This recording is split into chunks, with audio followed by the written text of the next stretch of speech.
Bienvenidos a un nuevo programa de personajes de la Venezuela virtual.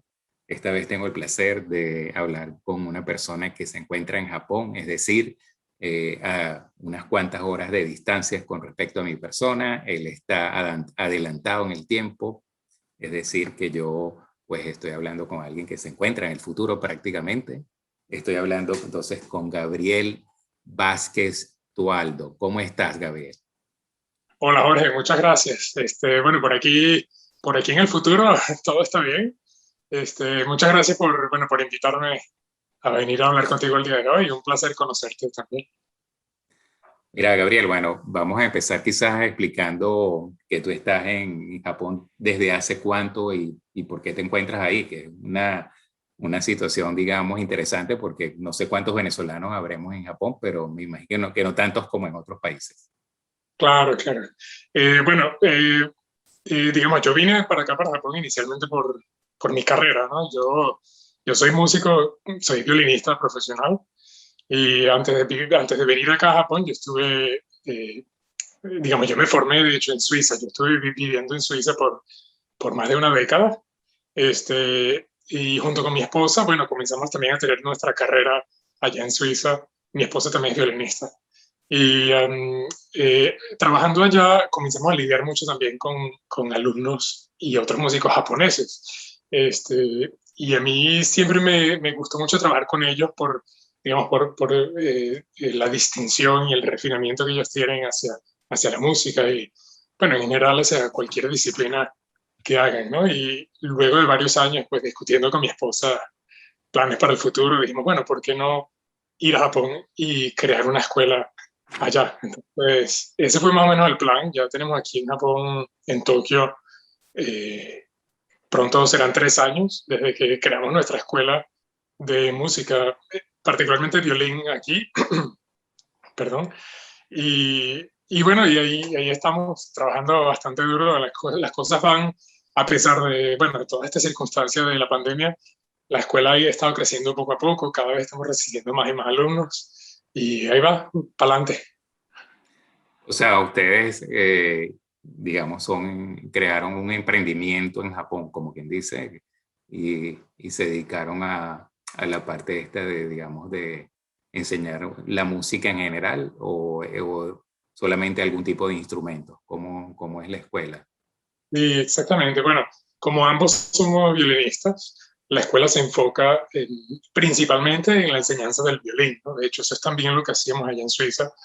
Ambos somos formados como músicos profesionales y pedagogos también en la música. Y acá, bueno, obviamente nos enfocamos inicialmente únicamente en el violín, o sea, con los planes, digamos, esperando también eventualmente hacer crecer las cosas un poco más y comenzar clases de piano, clases de otros instrumentos y cosas por el estilo. Aunque por el momento, bueno, nos enfocamos únicamente en el violín, pero aprovechamos también que, bueno, hablamos múltiples idiomas entre los dos para también dar clases en múltiples idiomas enfocados también hacia la música, hacia el violín. Pues. Entonces tenemos, además de tener alumnos japoneses que toman sus clases en japonés o en otros idiomas, también tenemos muchos alumnos de la comunidad internacional aquí en Tokio.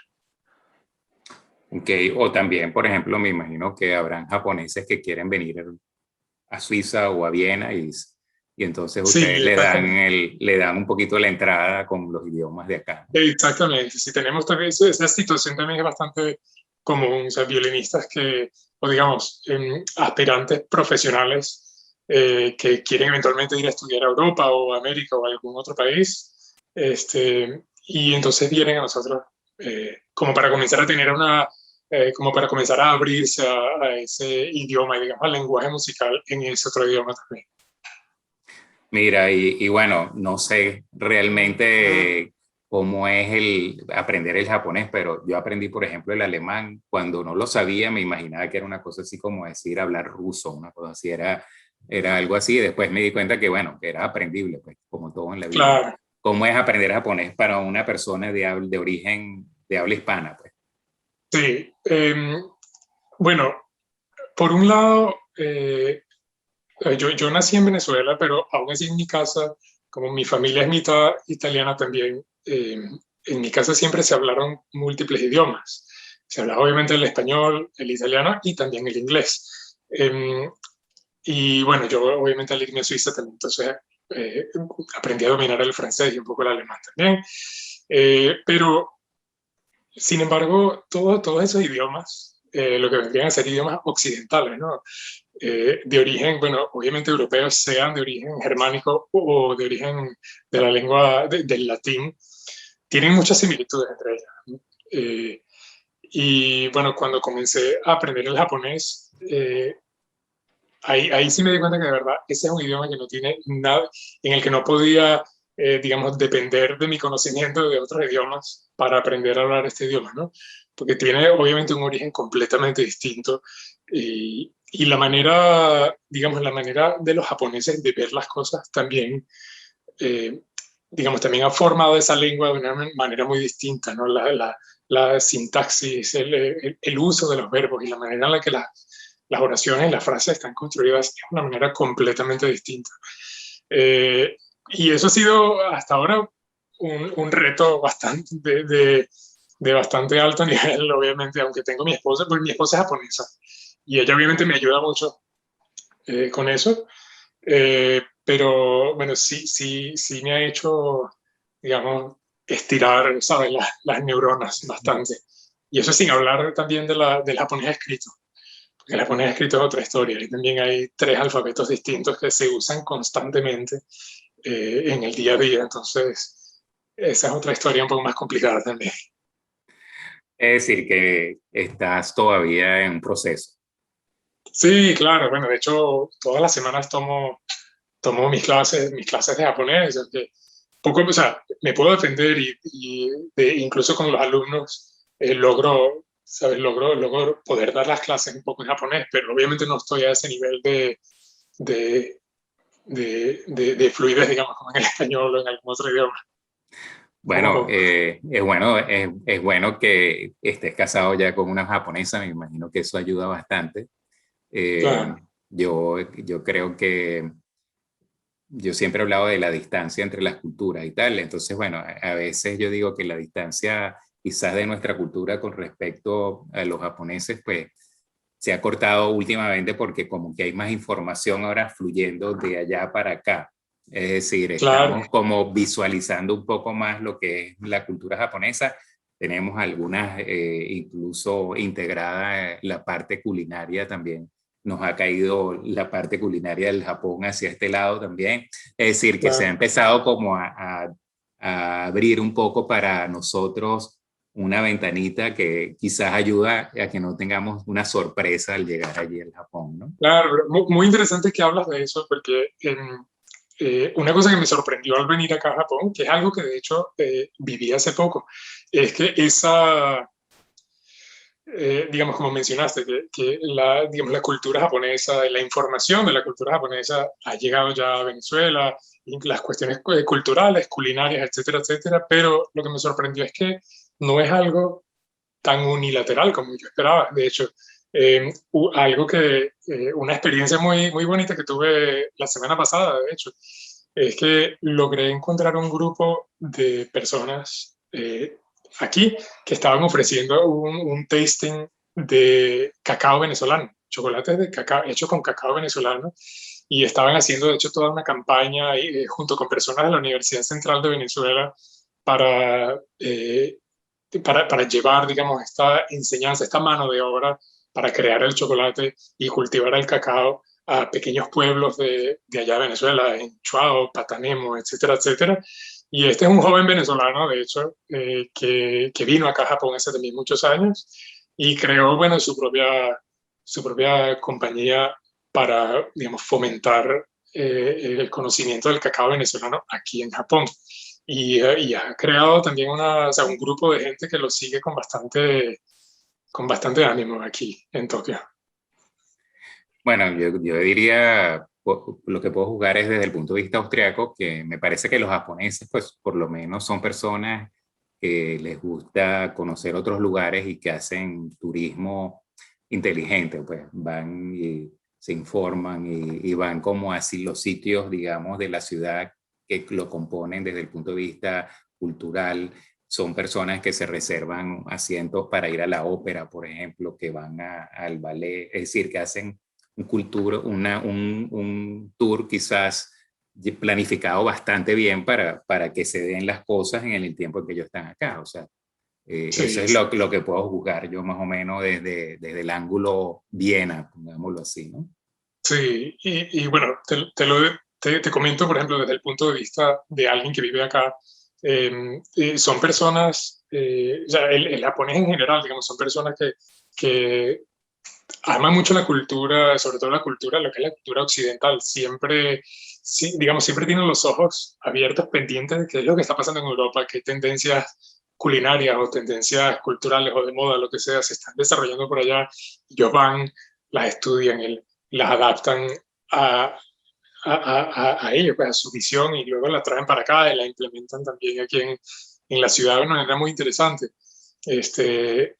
Una de las cosas que más me gusta de la ciudad de aquí, de Tokio, por ejemplo, es lo diversa que es. Aquí se encuentran comidas, por ejemplo, de todas partes del mundo, hasta comida venezolana. Si no me equivoco, en Tokio hay dos o tres areperas, de hecho. Que bueno, desafortunadamente, hoy otra vez por cuestiones de la pandemia, no he tenido oportunidad de ir porque están cerradas ahora, ¿no? Esperando a que abran a ver cómo, a ver cómo me irá por ahí. Pero sí, o sea, tienes razón, los japoneses son personas que admiran mucho, o digamos, mejor dicho, personas que yo admiro mucho por su habilidad a, a, a meterse, ¿sabes?, en una cultura en particular y a, ¿sabes?, y volverlo algo una parte tan intrínseca de su día a día, por ejemplo.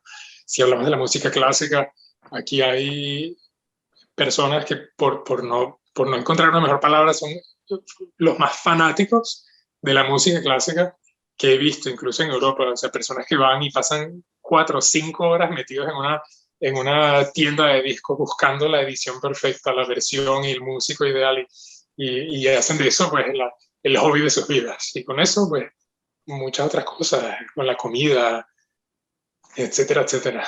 Es muy interesante. Mira, bueno, también últimamente a través de mi hija he estado en contacto con la cultura esta, que más bien es de Corea, ¿no? El K-pop. Y no sé cómo está el K-pop en Japón, pero también por lo que he observado, la forma como las personas se visten en Japón, tanto los hombres como las mujeres, es un poquito de avanzada, es más atrevida, tienen diría yo que tienen un poquito más de están más futurísticos que en Europa. Y creo que eso Sí. es muy bueno para los diseñadores, incluso los europeos, porque están consiguiendo gente que son capaces de usar esas ropas que uno dice que está bien para un desfile de moda, pero yo no la usaría. Pues allá se usa, diría yo, con más frecuencia esos colores, ese tipo de zapatos, ese tipo de cosas, me parece a mí.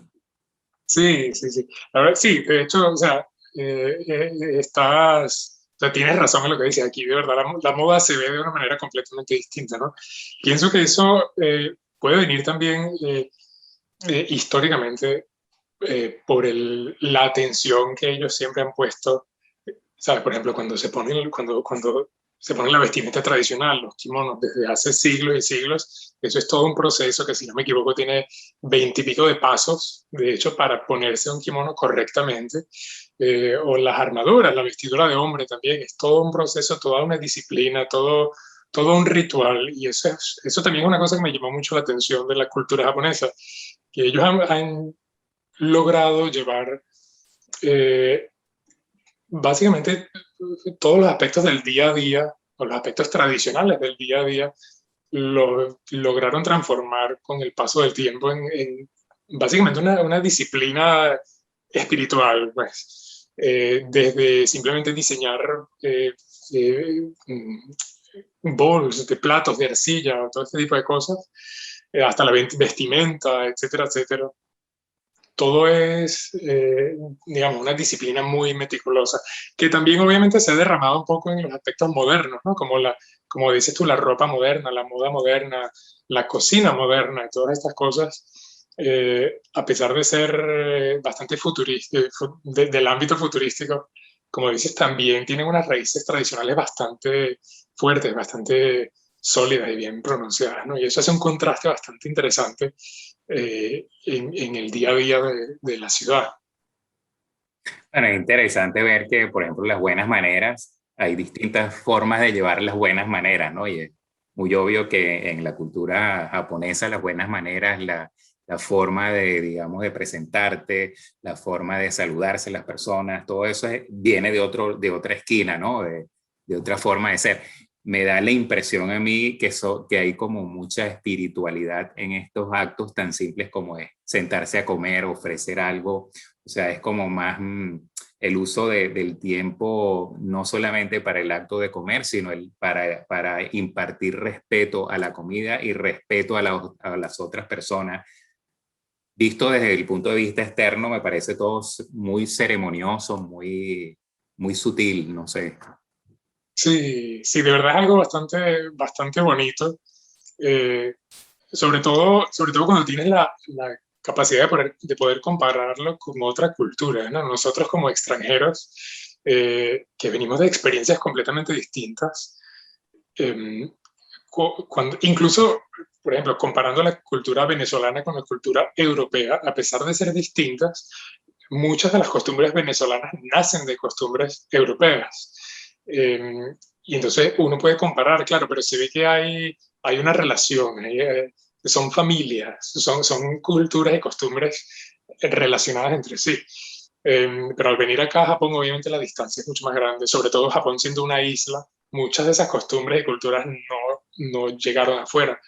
Y venir acá y ver pequeñas cosas de la vida cotidiana que son tan diferentes, como por ejemplo la frase buen provecho.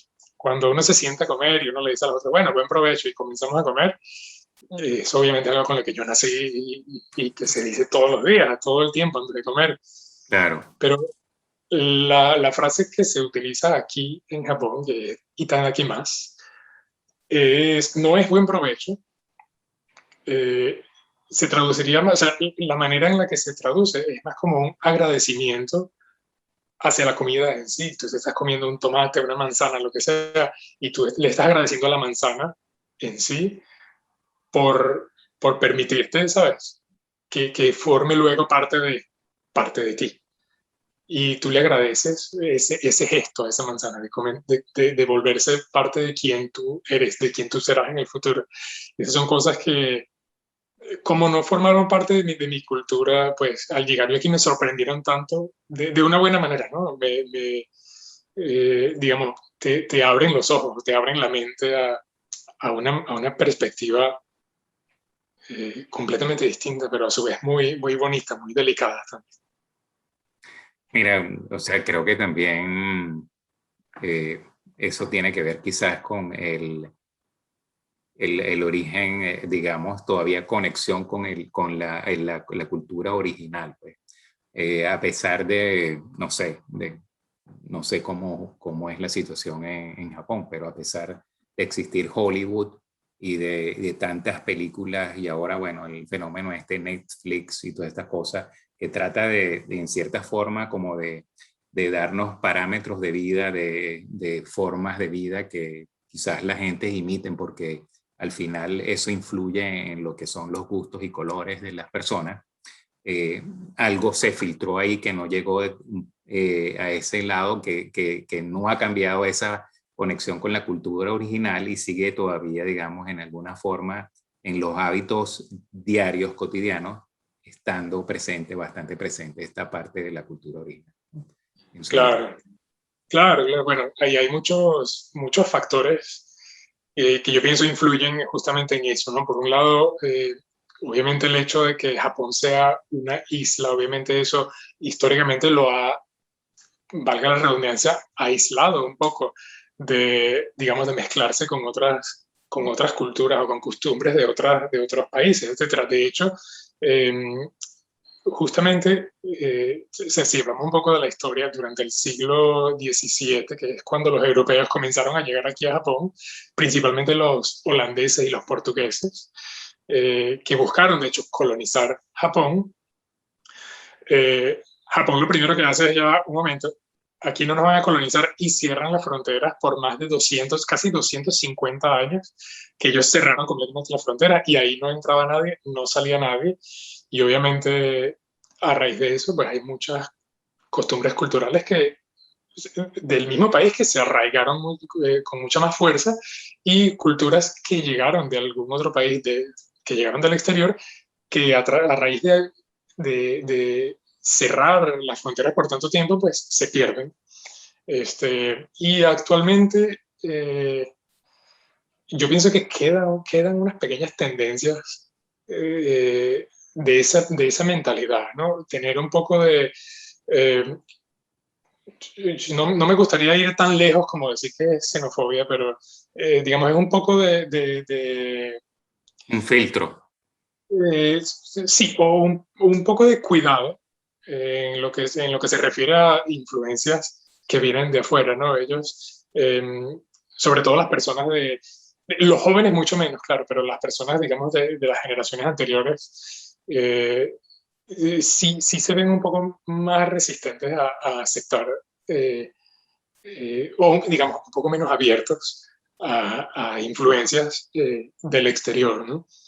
Y pienso que obviamente eso ha llevado a que esta unificación de la cultura, unificación de las influencias, como mencionaste, con Hollywood, con Netflix, etcétera, etcétera, ha tomado un poco más tiempo, más de tiempo, ¿no? Más esfuerzo para que tome raíces aquí en Japón, me parece a mí. Mira, ¿y cómo es llegar así de repente a Japón y enfrentarse a los terremotos, a los temblores, a eso?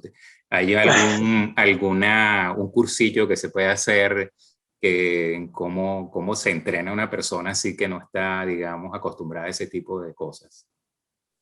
Costumbre, hay que acostumbrarse. Eso, digamos, es lo único que queda. Aquí terremotos hay bastante a menudo. De hecho, ayer o anteayer tuvimos el más reciente. Son ocurrencias de verdad de todos los meses. Cada mes habrá al menos un terremoto, pero son muy tenues, ¿no? Son terremotos de verdad bastante suaves. Con decir que, bueno, el último terremoto, entre comillas, fuerte que hubo fue aquel famoso de Fukushima del 2011, claro. Luego de eso, obviamente, todos los terremotos que han seguido tú sientes obviamente que la casa se está sacudiendo y bueno, tú quieres ir a tener un poco de cuidado que no se caigan los platos, que no se caigan los libros, etcétera, etcétera, pero costumbre. Y bueno, yo estando aquí, el poco tiempo que llevo, ya estoy un poco acostumbrado, pero ellos, obviamente, que tienen toda su vida aquí, han diseñado pues toda una serie de sistemas y servicios que van en torno a eso, pues. Obviamente aquí los muebles, por ejemplo, bueno, esta biblioteca que tengo atrás, de repente no se ve muy bien arriba, pero acá la mayoría de los muebles están diseñados de una manera que están fijos en la pared o fijos contra el techo y contra el piso, por ende no se sacuden tanto cuando hay un terremoto. Eh, y los edificios en sí, bueno, están construidos con tecnologías antisísmicas que hacen que se sienta mucho menos, ¿no? Y que eh, ¿cómo se dice? Las fundaciones, pues la estructura del edificio eh, sufra mucho menos con toda esta cuestión de los terremotos, ¿no?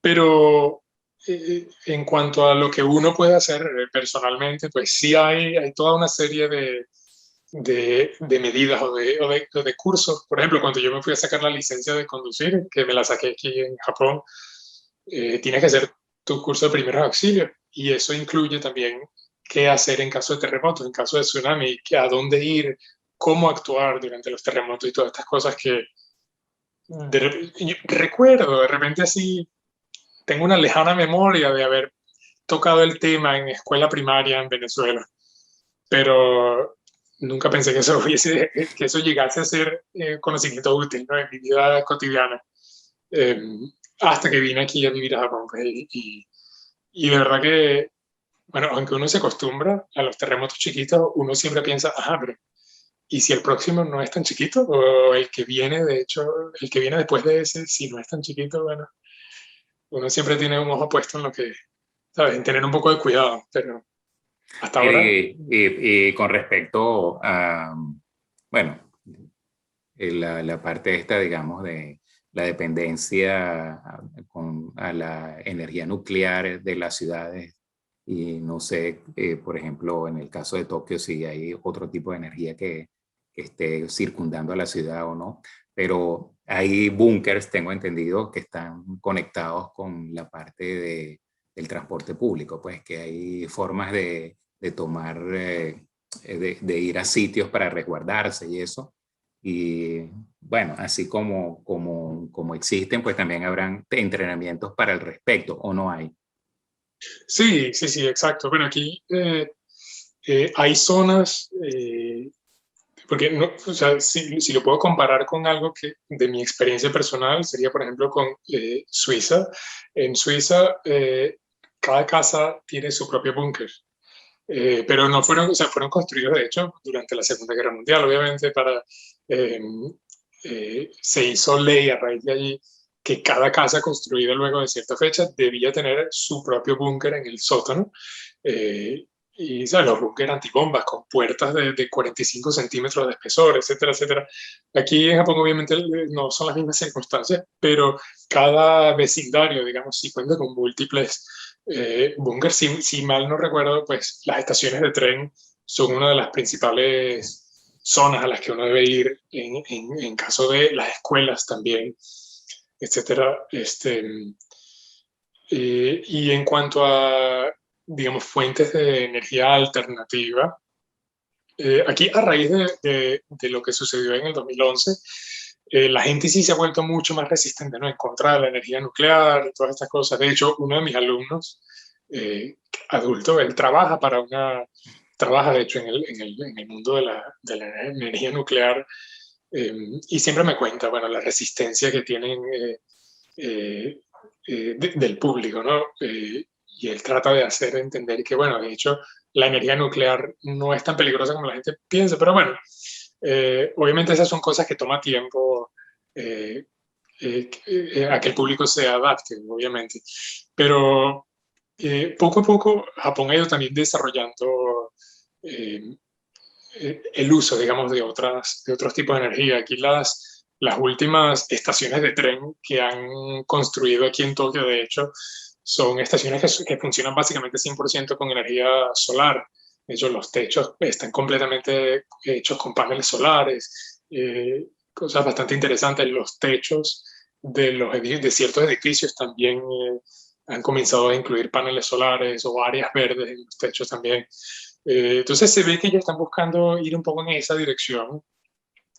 Pero bueno, Tokio es una ciudad tan grande que obviamente no me sorprendería si eso es algo que toma mucho tiempo también implementarse a una gran escala.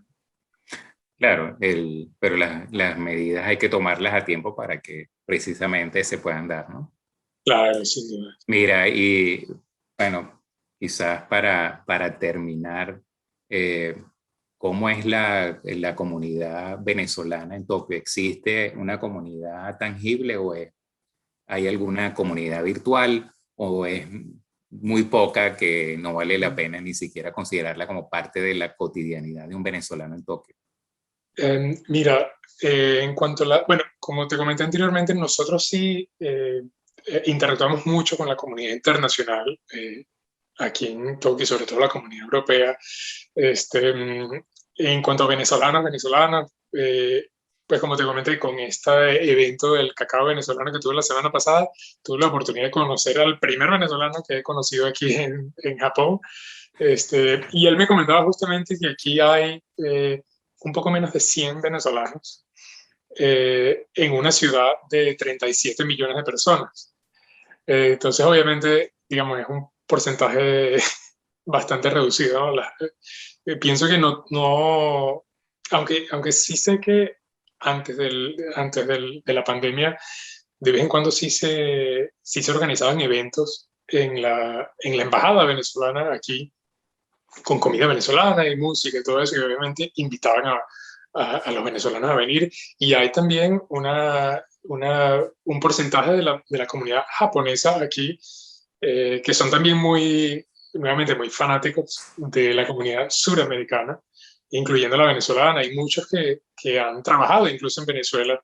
De hecho, uno de mis vecinos acá, cuando lo conocí, me dijo, yo viví en Caracas por 4 años. un señor japonés mayor, por supuesto, pero antes, durante los años 80, vivió allá también. Eh, pero sí, lamentablemente, digamos, no he tenido aún la oportunidad de interactuar eh, con algún grupo de venezolanos así aquí aún en la ciudad. No, espero que en algún momento en el futuro pues sí logre encontrarme con otros y pasar un rato por acá.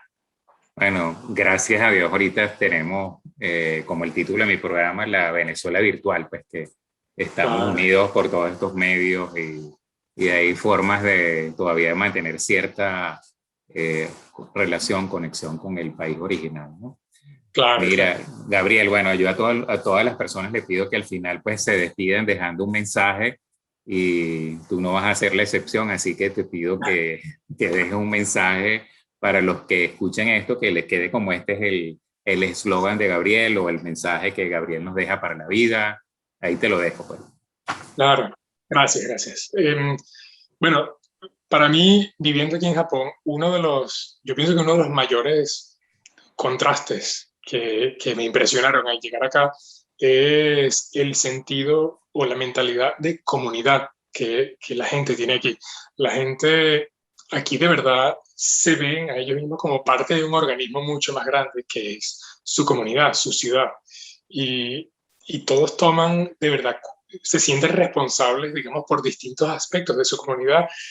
No es para nada raro ver a alguien barriendo las aceras frente a su casa, por ejemplo, o recogiendo basura del piso que no es basura suya, pero simplemente por estar en el lugar en donde viven. Y esas son cosas que se ven de verdad en el día a día. Las personas aquí se sienten, de hecho, parte de su comunidad y se cuidan entre ellos. No, me parece a mí que no están tan pendientes de, de me cuido yo contra los otros, sino estamos todos aquí cuidándonos juntos y cuidando nuestro entorno, cuidando nuestra comunidad. Pienso que eso es lo que ha llevado la sociedad aquí a llegar a ser lo que es, ¿no?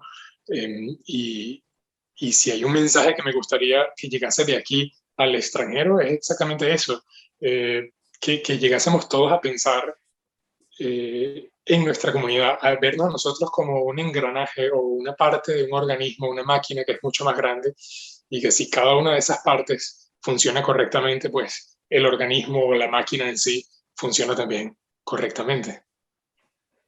Me parece buenísimo. Estoy en cierta forma con este tema. Últimamente, en las últimas semanas, me he topado con el tema de la colaboración. Claro, No es, digamos, la vida solo, sino la vida usando la sinergia de los individuos y la vida que hace que sea mucho más amena cuando tenemos a alguien en que apoyarnos y cuando sabemos que nosotros sabemos un pedazo, pero los demás saben un pedazo. claro, exactamente. Mira, bueno, te deseo lo mejor para el 2021. Me ha encantado muchísimo hablar contigo. Bueno, para todo lo que emprendes, para esa escuela de música, que tengas muchísima suerte, que tengas todas las oportunidades de desarrollarte como persona en ese país. Y bueno, bendiciones y mucha felicidad, mucha salud. Gracias, muchas gracias, Jorge. Y bueno, fue, ¿sabes? Un gran placer pues tener la oportunidad de conocerte también y hablar contigo por primera vez. Espero que pronto podamos hablar otra vez. Y bueno, todo lo mejor por allá, por Viena también. Bueno, hasta luego. Vale, hasta luego. Muchas gracias.